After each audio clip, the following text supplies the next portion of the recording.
Hello students, I am Dr. Ragin Ramdas, Assistant Professor in the Department of Basic Sciences and Humanities. Today I am going to deal with the Module 1 Electrochemistry and Corrosion Part 3.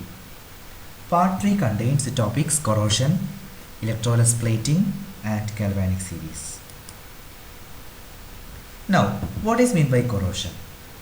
Corrosion is a gradual degradation of a metal from its surface, mainly due to the unwanted chemical or electrochemical reaction of the particular metal with its environment. All of us know that metals mainly occur in nature as their oxides, sulfides, carbonates, etc. So this chemically combined state is a more stable state. After the extraction from its ore, the metal will be in higher energy state, which is thermodynamically unstable. So, metal tries to go back to the stable state by chemical or electrochemical interaction with the environment. Now, what are the main effects of corrosion? Due to corrosion, the efficiency of the machine decreases. Plant has to be shut down due to failure. The product is contaminated. Toxic products of corrosion causes health hazards.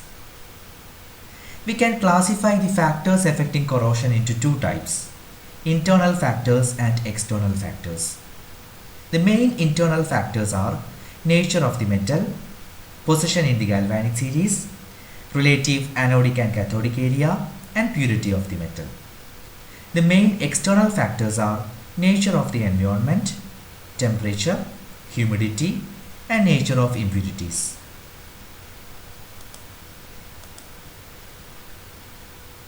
Now, what is the mechanism behind corrosion? We can classify this mechanism into two types: dry or chemical corrosion, which occurs mainly due to atmospheric gases; wet or electrochemical corrosion, mainly due to moist conditions. Now we can see about electrochemical corrosion. What is meant by electrochemical corrosion? Actually, electrochemical corrosion takes place under the moist conditions through the formation of galvanic cells. So, for occurring this kind of corrosion, the conducting liquid will be in contact with a metal, and two dissimilar metals are either immersed or dipped partially in a solution. The main features of electrochemical corrosion are: in this corrosion, oxidation occurs at the anode and which will generate metallic ions. Thus, we can say that corrosion occurs at the anode. Reduction takes place at the cathode. Here, the dissolved constituents in the conducting medium accept the electron and forms non-metallic ions like OH-.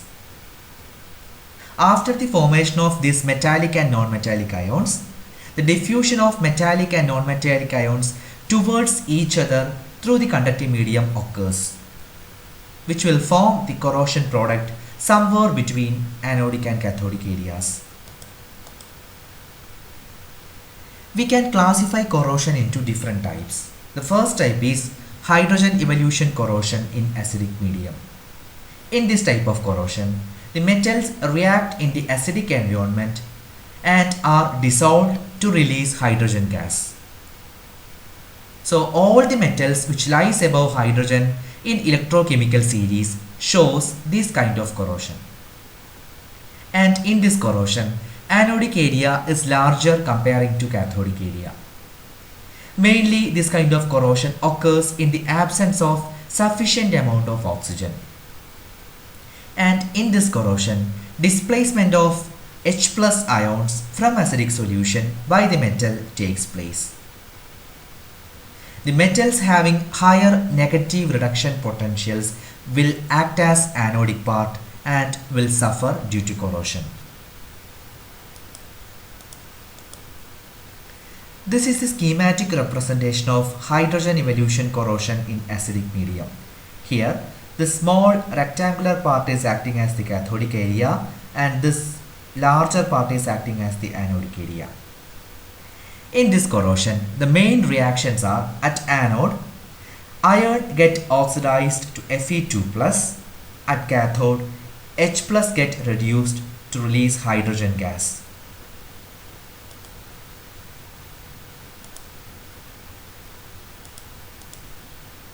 The second type of corrosion is hydrogen evolution corrosion in alkaline medium.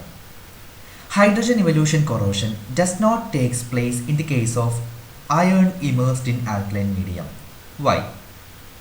Because the hydrogen electrode potential in alkaline medium is minus 0.828 volt, which is lower than iron electrode potential, that is negative 0.44 volt.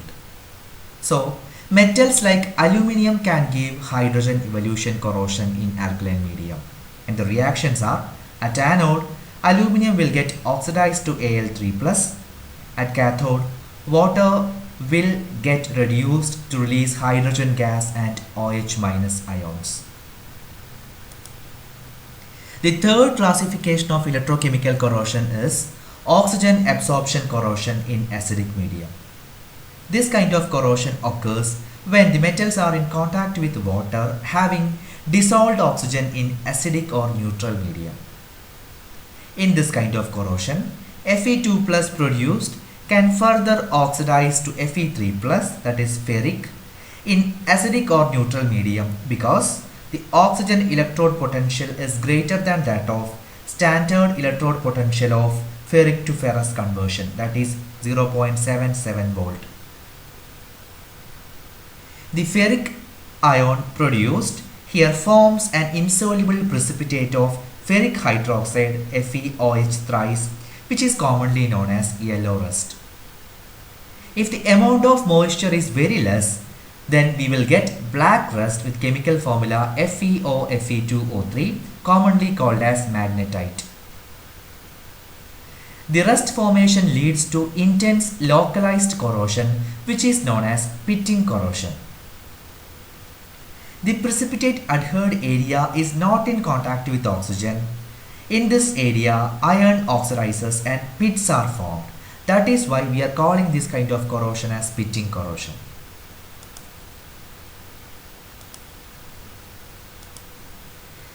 So this is the schematic representation of oxygen absorption corrosion in acidic medium. In this corrosion, the reaction occurs at anode is iron get oxidized to Fe2 plus, which will further get oxidized to Fe3 plus. Then at cathode, this H plus ions will get reduced in presence of oxygen to water.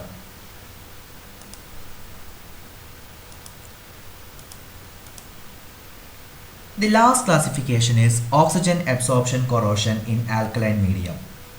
This kind of corrosion occurs in the presence of oxygen in neutral or basic medium. The Fe2 plus produced cannot further oxidize to Fe3 plus in alkaline medium because the oxygen electrode potential is very less than E0 Fe3 plus to Fe2 plus conversion, that is 0.77 volt in alkaline medium. Here, no insoluble precipitate of ferric hydroxide is produced, thus no intense localized corrosion, that is pitting corrosion. The reactions are: at anode, oxidation occurs and iron get oxidized to Fe2 plus. At cathode, water is reduced in presence of oxygen to OH minus ions.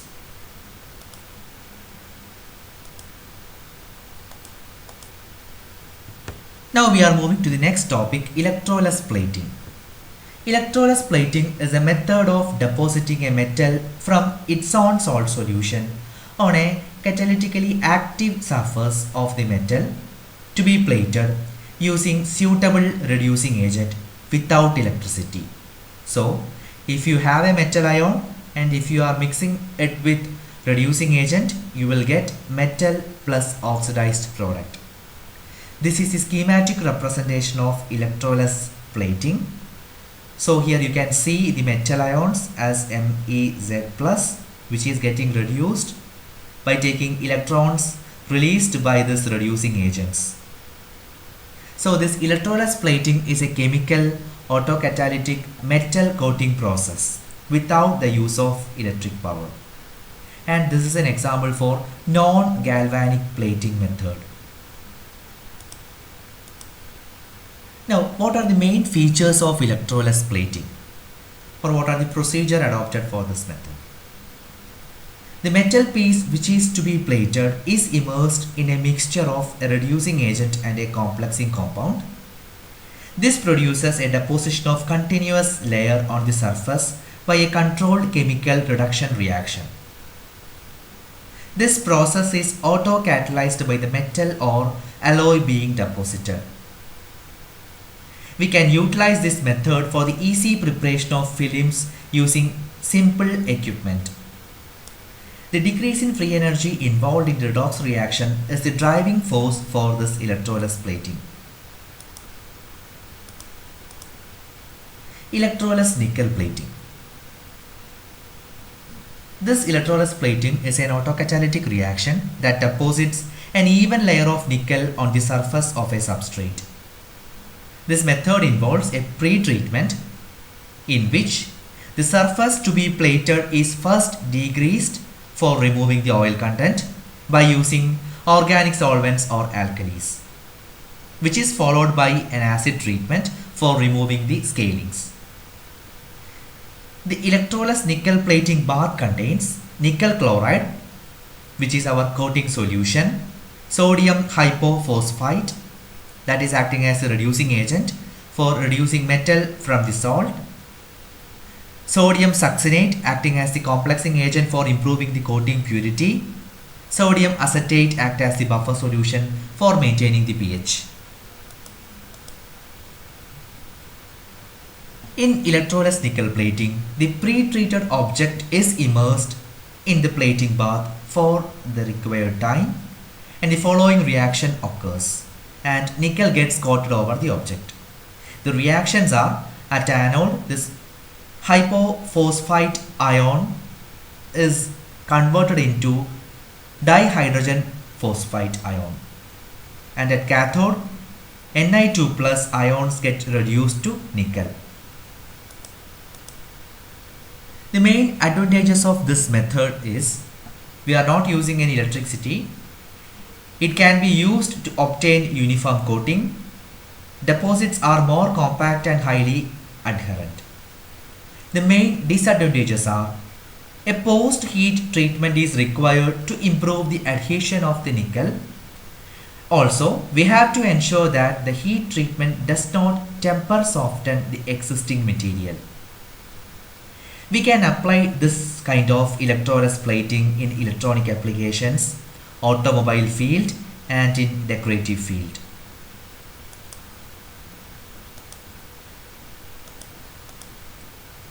Next one is electroless copper plating. In this method, instead of nickel, an even layer of copper is coated on the surface of a substrate. This also involves a pre-treatment method. The plating bath contains copper sulfate as the coating solution, formaldehyde as the reducing agent, ethylene diamine tetraacetic acid, that is EDTA, acting as the complexing agent, and basic medium is provided for maintaining the pH. The pre-treated object is then immersed in this plating bath. The reaction occurs are: at anode, formaldehyde is converted into its own anion. At cathode, Cu2 plus is getting reduced to copper.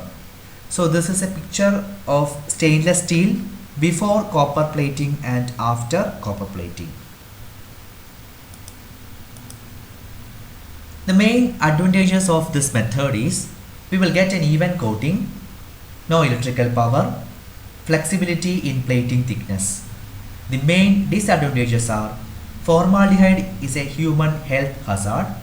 The instability of electroless copper plating creates some difficulties.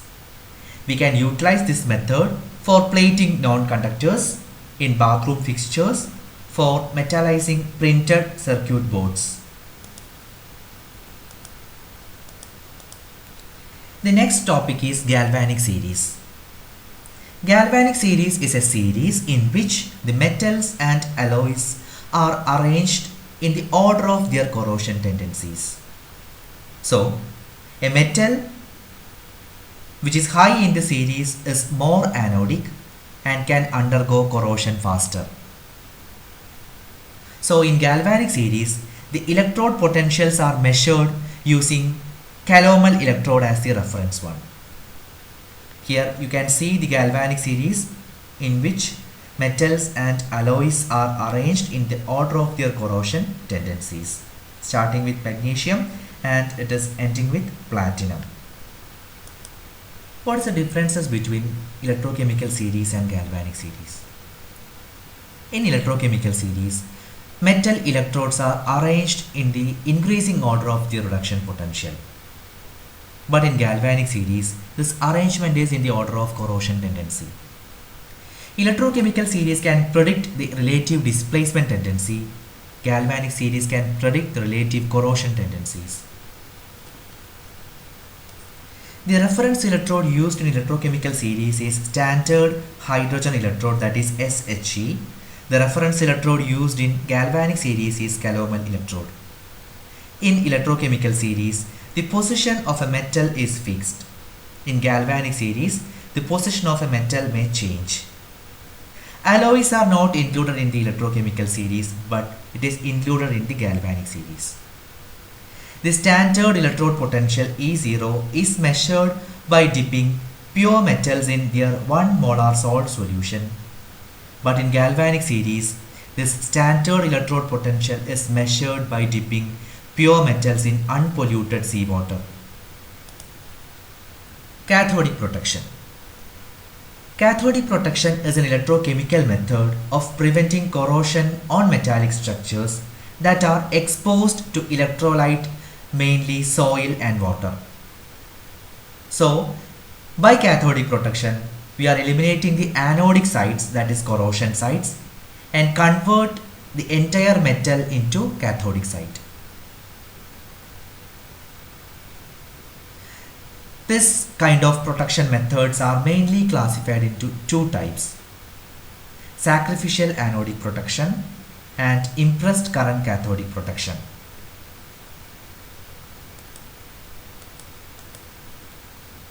Sacrificial anodic protection, or SAP.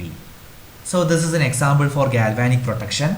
Here the metallic structure is connected by a wire to a more anodic metal. All the corrosion will be concentrated at more active or more anodic metal. The more active metal itself gets corroded slowly by protecting the parent structure. We can call that more active metal as a sacrificial anode, and the main examples are magnesium, zinc, aluminium and their alloys. This is a schematic representation of sacrificial anodic protection. Here, this is the sacrificial anode. It is connected to a protected structure. The flow of electrons are from sacrificial anode to the protected structure. The main advantages are, we are not using any external power. This is very easy to install. Anodes can be readily added. The main demerits of this method are, poorly coated structures may require many anodes. Installation is expensive if installed after construction. We can use this method for protecting buried pipelines, underground cables and water tanks. The second method is impressed current cathodic protection. The corrosion current always flows from anodic to cathodic area of the metal. So, a current is applied in opposite direction to nullify this corrosion current and can convert the corroding metal from anode to cathode. Usually, the impressed current source is a DC with an insoluble anode, which is graphite, and is connected to the metallic structure to be protected. This is a schematic representation of impressed current cathodic protection. The main advantages of this method are effective in protecting uncoated and poorly coated structures, designed for a wide range of voltage and current, and the main demerits are periodic inspection and maintenance, subjected to power failure because we are using external power. We can utilize this method for the protection of underground oil pipelines, buried distribution systems, laid up ships. Now we can compare this SAP and ICCP. In sacrificial anodic protection, no external power supply is required, but it is required in ICCP. Investment is less for SAP, it is high for ICCP. Periodical replacement of anodic material is there for SAP. In ICCP, anodes are relatively stable and do not corrode. SAP method is mainly suitable for resistivity of the electrolytes are low. ICCP method is mainly suitable if the resistivity of the electrolytes are high. SAP is suitable for the short-term protection and ICCP is suitable for long-term protection. Thank you.